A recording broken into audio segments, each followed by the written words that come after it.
Hey folks, welcome back to the channel.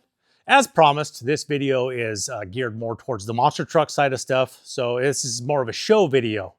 However, it is a little bit different in lots of aspects. For one, this is actually after the show.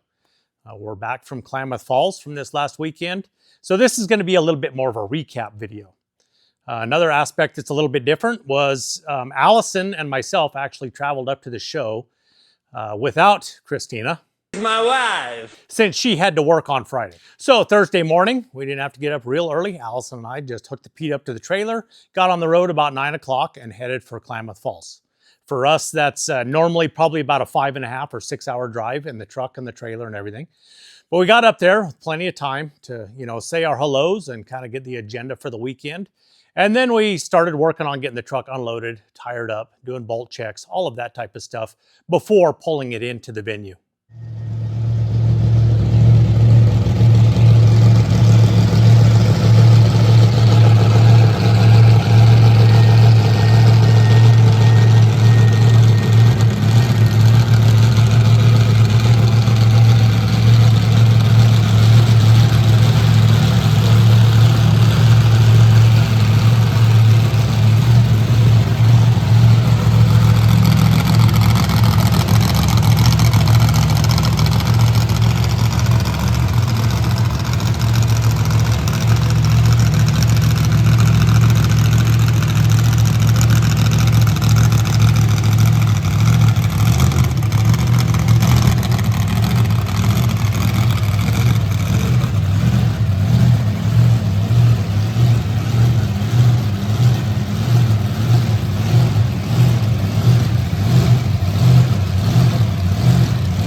After parking the truck, it got to stay under the heaters there in the event center overnight.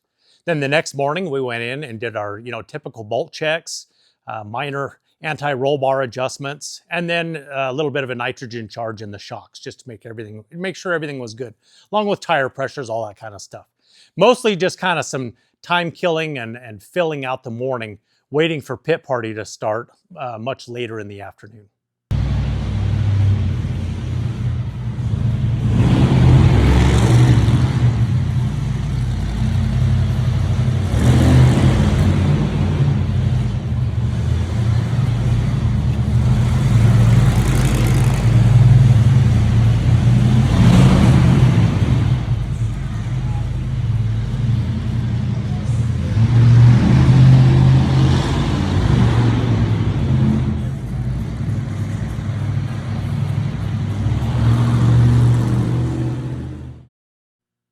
Now, since Christina wasn't there Friday night, I completely spaced the fact that we weren't getting any content for the Friday night show.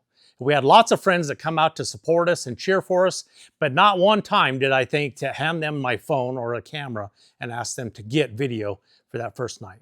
So anything that you see here on the Friday night show is pretty much strictly stuff that I've pirated off of social media from those friends of ours. Now, after intros and everything for the Friday night show, the first event was your 2-trick or skills challenge. We were voted to do a stoppie for our first trick, so we made an attempt at that. I will say it was a little bit of a conservative attempt. You got to remember, this is my first time in the seat for 2026. So nearly 5 months since I have really driven the truck and done anything other than move it from one side of the shop here or pull in and out of the Toy Con there last November. So Allison and I rolled out there and give it a conservative hit off of that little popper they had out there. Stood it up on its nose for a little bit, but nothing gonna rock the world with what we did, but it was good and safe, had a good time. Then we just rolled right back around and immediately we hit that thing with a little bit of speed, kind of give it a little bit of a bunny hop over that little set of K barriers they had set up there.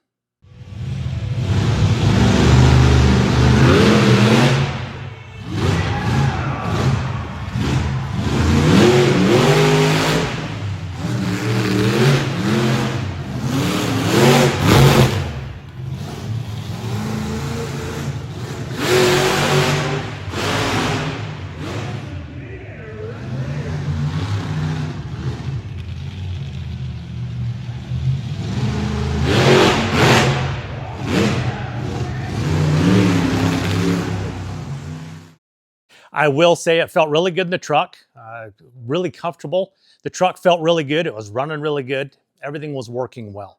So that leads us into racing. Now, the racing they had set up there was basically a Chicago style racing. You know, we're going around the course a couple of times, but difference from what I've seen before at other shows, they actually started us in the middle of the arena and then we come around. So it's a typical, 2-jump Chicago style race. They're just giving us a bit more lead in and a corner before we get to that first jump. However, all worked out good for us. I felt really good in the truck. The truck worked well. And we ended up winning the overall for racing.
After winning racing, I had kind of gone out there, in the excitement of the moment. I spun about a half a cyclone, a Brody out there in the middle of the course.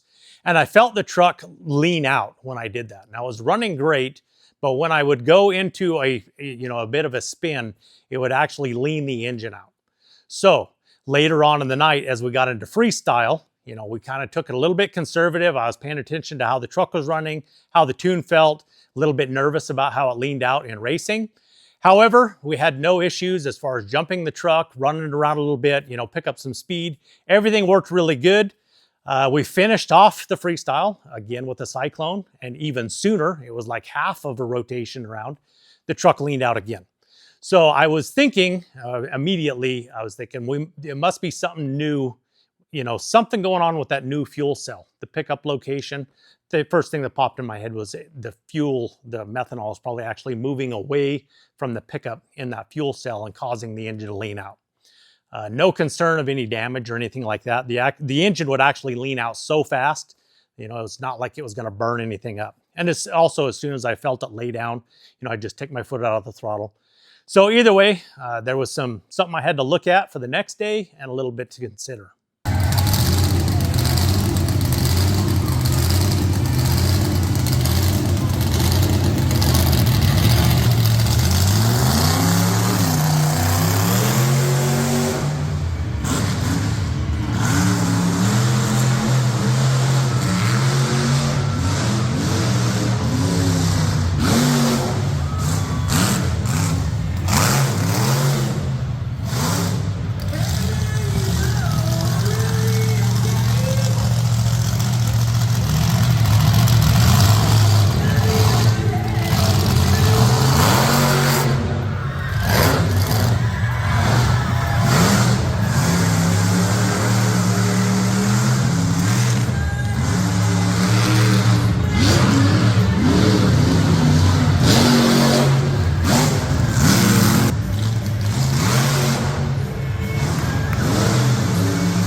Now, day 2 was very much the same as the first day. The morning started out with going through, again, sway bar adjustments, because I'm pretty good at landing on the passenger side, and it seems to tweak that sway bar a bit every time I do that. I need to get practiced up on landing on the driver's side to straighten it out instead of adjusting it the next morning. However, we adjusted the sway bar, only this time we actually had to reclock the arm on the passenger side, actually move it one spline, and then make adjustments in the rod ends on both sides. So that actually got more engagement in my rod ends with the links that connect the sway bar to the axle. So we got that done. Didn't have to charge shocks, none of that stuff. Tire pressure was all good. It was actually a very easy adjustment and then a bolt check to be ready for the Saturday night show. Also, leading into the Saturday show, Allison asked if she could actually sit out from actually riding in the truck for the Saturday night show. Now, I'm not one to make her get in the truck or do any of this stuff. It's all for fun for us. So, of course, I told her, absolutely, you can sit out if you want to. So, out of curiosity, I was asking her why she wanted to sit out of the truck. And she said that Friday night, she was just getting a headache, which that's actually happened a couple of times at a couple of different shows. She gets a headache when she's strapped in the truck for a longer period of time. And then she said she's also feeling a little bit anxious. Now, talking to her and looking into some stuff, I think that both of these are related. And I think it's the fact that she's actually strapping herself in the truck so tight. She will get in the seat, get her Hans and her helmet, everything on, get the belts all in place, and then she will actually strap the shoulder straps down about as tight as she can, and then she will ratchet herself in as tight as she can. And then she will get a ground person, whether it be one of our friends, crew member, one of the ground guys that work with the event. She will have them get up there and actually give it pretty much everything they've got. And I've seen, some pretty good sized guys pull on these shoulder harnesses and have her in there pretty tight, and she asked for more. She's like, I want it tighter. I think maybe I've overemphasized how tight she needs to be in the truck. Now, I do believe that both of us need to be in the truck really pretty tight, but I think maybe she's going a little bit too far with it. I think at our next show, what I'm going to have her do is basically tighten herself in as tight as she can, and then we'll go do something easy like racing or maybe a skills challenge. Do something that she can kind of feel out and see if maybe not having a 200-pound guy ratcheting her in that truck, see if that helps with the headache and the feeling anxious when she's strapped in the truck. Now, as I said, absolutely, I'm going to let her get out of the truck anytime she wants. There's been times where she said, I've got a headache, I need to get out, and we're just getting ready to go. So I just tell her, bail out, buckle up your buckles, buckle up your belts, get out of the truck, get clear, be safe, enjoy the show. We've done that a couple of times, and it's fine. It's not a big deal. However, this time, Christina had showed up earlier that morning, and she was all about filling that seat. And luckily enough, this trip, Allison had made the decision to get out of the truck early enough that we were able to make the adjustments to the seat belts and the Hans unit and all of that to actually fit Christina. So if you pay close attention to any footage that we got from Saturday night, you can see that is actually my wife in the truck, and she is having the time of her life riding in that passenger seat. Again, we started with the skills challenge, and again, we were voted to do a stoppie for our first trick. So that's what we did. This time I got into it a little bit more, got the nose of the truck a little bit close to the ground. Obviously, it's really challenging to keep yourself from just mashing the throttle when you know the grill of the truck is so close to the ground. So I get a little bit twitchy on the throttle. As soon as I see the dirt right there at the hood, I could be a little bit smoother on the throttle. That's all I'm saying. Either way, the truck's not crashed. We got it stood up there good for the crowd. I was plenty happy with that. Once we did the stoppie, then we're free to do our own choice of trick for the actual second part of the skills challenge. And I just come around and hit one of the racing jumps backwards. So it's a bit more of a steeper hill that you're hitting. So you just get a decent pop, good air off that jump.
Again, after 2 trick, we were parked, and then we just sat and waited for racing. Again, we come out for racing. We were the fastest qualifier again for the second night. And then we ended up winning the overall win for racing for Saturday night as well. So that was 2 nights in a row that we got the overall win for racing. Now, I'm probably never going to be a Monster Jam class freestyle guy or 2-trick guy, but if I can go out there and consistently be fast racing, I will forever be happy to be in that position. So I was really stoked to get the win again Saturday night.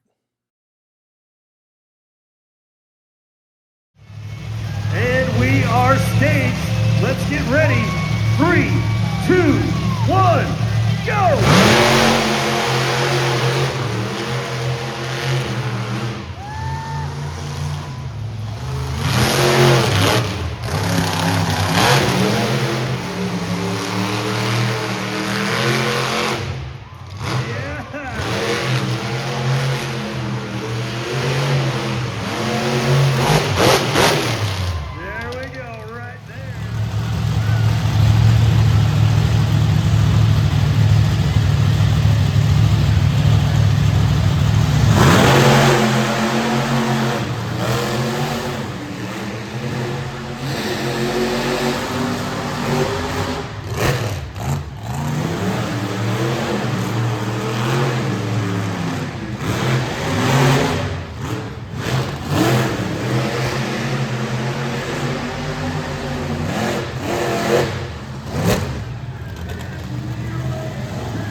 Good test on the RII. This is the final round. The winner of this will be Grand Racing Champion. How many of you think the winner is going to be Leroy and Christina? Let's come back and get How many of you think the winner is going to be Kim Manchester and Hillbilly? Let's fire him up and crown the champion.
And then finally, at the end of the show, Saturday night, we come out. Again, we were the second truck on the floor for freestyle. Christina was riding with me. I kind of had a plan. You know, everyone talks about having a plan going into freestyle. They hit the first couple hits, and then the plan just goes out the window. So I only planned halfway through the freestyle. I knew that was going to happen. I followed my plan pretty well. You know, I went out there and I hit the racing lanes just like we were racing. Hit the jumps pretty good. Hit the big tabletop, which I didn't hit it nearly as hard as the other guys. You know, I'm just not, confident in the shocks to really send this thing big air yet, but we're getting there. I ended up coming around and hit the popper for standing on its nose for a stoppie or a moonwalk. I'm still not moonwalk material, but I can get it up there on its nose pretty good. Probably the best stoppie that we did all weekend was in freestyle for the second night. And then it came down, and my plan was to come around and hit both racing lanes backwards so I could get, big air, jump off of the racing lane jumps backwards. And the first one, I had it nosed up kind of in a sky wheelie, it was up in the air in this orientation. And when it came down, it must have hit one tire or the other just a little bit harder than the other side. And what that ended up doing was just sending a tremendous amount of pressure through one of the steering lines back to that lock valve that's back there that I just, installed the end of last year to keep the tires from flopping around. Well, obviously now they don't flop around. That tremendous amount of pressure in that particular hose actually blew that hose up in about 3 spots. So then, I'm trying to get the truck to steer back, and all that's doing is just pumping all of my fluid out of that exploded hydraulic line.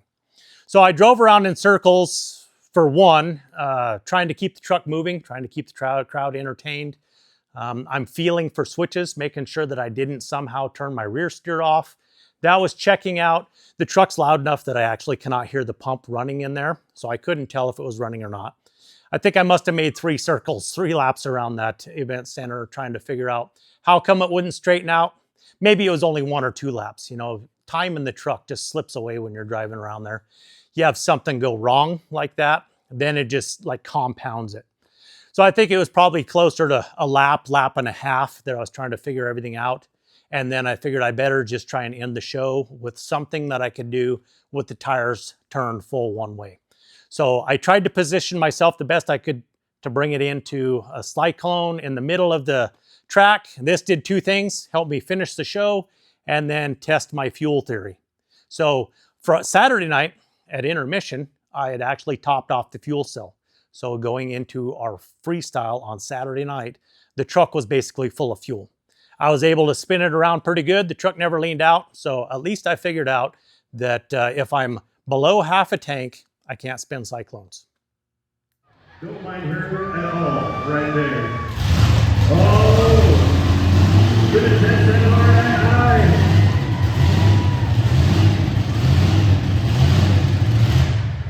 Klamath Falls, get ready for Leroy and Christina Lakeland at Midnight Panic.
And that pretty much ended our night. Went ahead and did our autograph session, visited with some friends that actually had traveled from out of town to come and support us and cheer for us.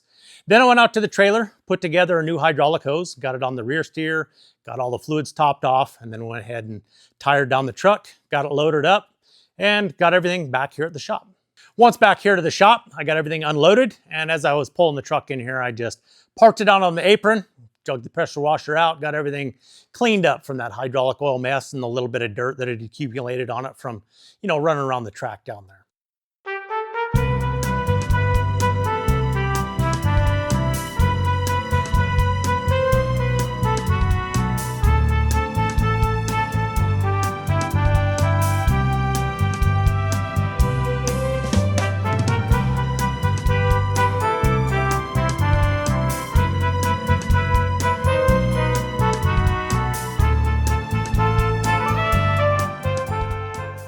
Honestly, the truck is pretty much ready to go. The damage report from this trip is pretty minimal. My sway bars are going to need upgrades. I'm already looking into that. I've got Dave Tucker is actually going to build me a set of his better sway bars than what I'm running now.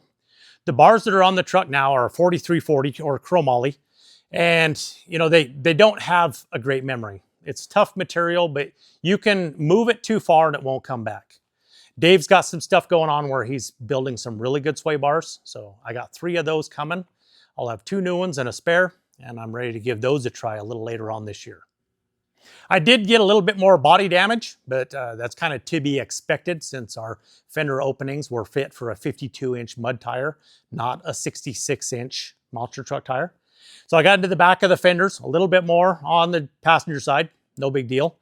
Got into the actual top of the fender opening on the passenger side as well, along with the top of the fender opening on the rear of the passenger side.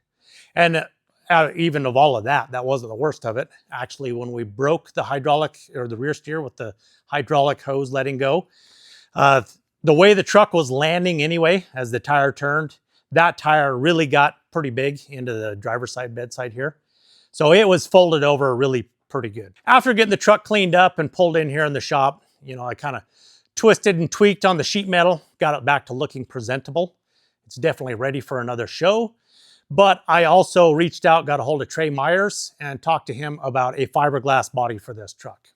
Now, I have full intentions of leaving a steel cab and doors and everything on this truck for as long as possible. But I also knew that probably the first things that were going to go fiberglass on this thing were the rear bedsides. They're just easier to manage. They'll take the beating a bit better. And, cost-wise, it's going to be more affordable to maintain a pair of fiberglass bedsides than it is to buy, real bedside replacement panels. It's just going to be a lot easier to do it with fiberglass. Now, the front clip, I believe, is a one-piece front clip from him. So it's the front fenders and the hood, the grill, everything is all one piece. Now, I was just going to buy those parts. I was going to get the front clip and the bed sides and then just make it work with this cab. But I figured I'd just as well buy the whole thing now. Buy it, get it all shipped out here. That way later on, whether it be later this year or 5 years from now, when we decide to put a fiberglass cab on this truck, I will have everything on hand to do that. Now, it's going to be like at least 8 weeks before I see any fiberglass parts. So don't worry, it's going to run around and compete as a steel body monster truck for at least the next handful of shows, I'm sure, which the next show is actually in Duchesne, Utah, the 21st of this month, which is March. So if you're anywhere in the Utah, maybe Wyoming, Southern Idaho area, and you want to see the truck in person, go to Duchesne the 21st. You can check it out, and maybe I'll see you there. Now, one last thing that I want to note in this video about this show in Klamath Falls. Every truck that was there was built and driven by the owner of the truck. Today, in the monster truck world, it is not uncommon for people to buy a turnkey truck, whether they buy a used truck or they have someone build them a brand new turnkey truck. Or they might buy a bunch of major components and then bolt a truck together. Now, I'm not knocking that at all. I think it's a great thing that we have a market where you have more than one guy building chassis more than one guy building, axle housings. I think it's super cool that there is actually, a market where people can create a business around this sport. I really think that's a great thing. But I thought it was extremely special that this show, every truck that was there was built by the guy that was behind the steering wheel of it. I just thought that was really cool. Another side of that was Tim Manchester's truck, the Hillbilly truck. It's like the same exact origin story as me and this truck. He just did it, probably 5 or 6 years before I did. I wasn't really aware of that, but Tim's truck, the Hillbilly truck, was actually started out the intention was to build a mega truck on axle techs, and just do the same thing that I was going to do with this truck. And then it turned into, he got an opportunity to drive a monster truck and just decided to go that direction with his truck. And it's cool to watch him drive his truck. You can tell how comfortable he is. He drives the truck really good. It's a super cool piece, and it's really cool to be able to compete with him at those shows. And then the third truck that was at that show is what I would consider probably the most unique truck that has ever been built in the monster truck world. And if you're not familiar with it, is Dave Tucker's fully independent truck, typically known as T-Max. He run it as T-Max. He's run a couple of different bodies on it. I believe most all of last year he run the El Taco Loco truck, the El Taco Loco body on it, which is super cool. And now he's running the next level square body Suburban body on that truck. This was the first time that I actually got to see that truck in person. I got to meet Dave in person. That truck is an amazing piece of machinery, and that's the only thing I can say about it. Everything about the way the truck is built is just amazing. And it is so cool to sit strapped in your own truck, knowing that you're going to get a little bit of a beating when you go out there, and then you watch his truck, how smooth it works, how good it works. It's just an amazing truck. If you ever get the opportunity to go where Dave is running that truck, buy a ticket and go check it out.